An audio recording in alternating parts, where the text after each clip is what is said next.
Hello students, let us try to understand the concept of enthalpy of solution. Okay, so enthalpy of solution is another important type of the enthalpies which we have to understand in the case in the thermodynamics chapter. So what is enthalpy of solution, student? Let us try to understand from the slides. The enthalpy change when 1 mole of the solute is dissolved in the specified amount of solvent. Excess is called the enthalpy of solution. So again you try to understand, that is enthalpy, the enthalpy change when 1 mole of solute is dissolved in a specified amount of the solvent. Excess is called the enthalpy of solution. Heat of solution may be exothermic or endothermic. Okay. Heat of solution may be exothermic or endothermic, but the enthalpy change when 1 mole of solute is dissolved in a specified amount of solvent, that is excess, is called the enthalpy of solution. Again you can see the enthalpy change. They are not saying that is absorb or release. Enthalpy change when 1 mole of solute dissolved in a specified amount of solvent. Excess, solvent should be excess, is called the enthalpy of solution. Heat of solution may be exothermic or endothermic. Now let us see, student, when an ionic compound dissolves in a solvent, the ions leave their ordered positions of the crystal lattice. Okay, when an ionic compound is dissolved in a solvent, the ions leave their ordered position of the crystal lattice. These are now more free in solution. But solvation of these ions, hydration in case of solvent is water, also occur at the same time. Okay, means that is two process is happening. What the process is happening? Firstly, the hydration, or in the case of that is solvation.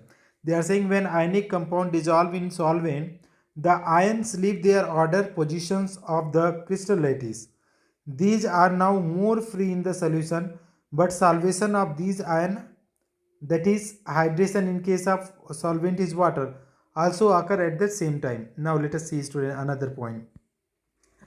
Heat of solution is the sum of lattice energy and hydration energy. Okay, so heat of solution, if you want to calculate, we have to add, that is lattice energy and hydration energy. So that is delta solution enthalpy not is equal to delta lattice H naught plus delta hydration H naught. So this is what, suppose we are having the AB solid, student.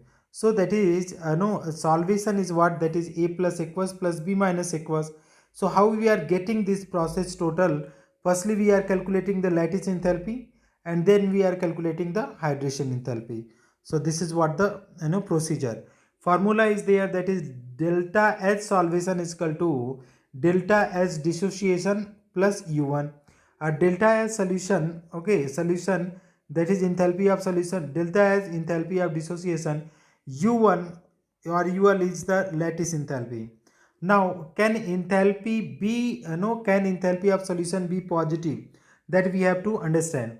The enthalpy change of the solution refers to the amount of heat that released or absorbed during the dissolving process at constant pressure. This enthalpy of solution, delta S solution, can either be positive, that is endothermic, or negative, that is exothermic. Okay, that is again you try to understand. The enthalpy change of solution refers to the amount of heat that is released or absorbed during the dissolving process at constant pressure. This enthalpy of solution, delta S solution, can either be positive, endothermic, or negative, that is exothermic. Okay. Now let us move on the another question, student. How does enthalpy of solution affect the solubility? That is also very nice question. The relationship between enthalpy of solution and solubility is, the assumption is made that the more endothermic or less exothermic the enthalpy of solution is, less soluble the compound. So sulfate and carbonate become less soluble as you go down the group. Hydroxide become the more soluble. Okay, next point you see, student, is enthalpy be positive or negative? What is the difference between enthalpy of solution and enthalpy of hydration? The enthalpy of solution involves two processes, that is lattice energy and enthalpy of hydration. The lattice energy of NaCl is the energy released when Na and Cl come close to each other to form a lattice. The enthalpy of hydration takes place when there is dispersal of gaseous solute in water. That is what the lattice enthalpy. One question you see, student. 1 mole of anhydrous MgCl2 dissolved in water liberate 25 calorie of mole. Heat hydration enthalpy of MgCl2 minus 30 calorie per mole. Heat of dissociation is MgCl2.7H2O is that is correct option is 5, student. You can check out how the option is coming. So heat of dissolution is 5 calorie and heat liberated when the MgCl2 dissolved in that is 25. Okay, अब now that is heat of ionization is 25 and heat of hydration is how you add it out. So 5 plus 25 that is 30 kilocalorie. अब heat of solution is heat of ionization plus heat of hydration. So that is 25 plus in bracket minus 30 that is minus 5 kilocalorie. Of heat of ionization and greater than heat of solution. Therefore heat of solution is plus 5 calorie per mole. It is a endothermic dissolution. Thank you so much for watching, friends. I hope this will be helpful to you to understand the heat of solution. But basically when you will solve the problem, I will put the video on each topic systematically, the numerical problem based on the enthalpy of combustion, enthalpy of formation, enthalpy of solution, lattice enthalpy, so that you will be benefited. Thank you, students.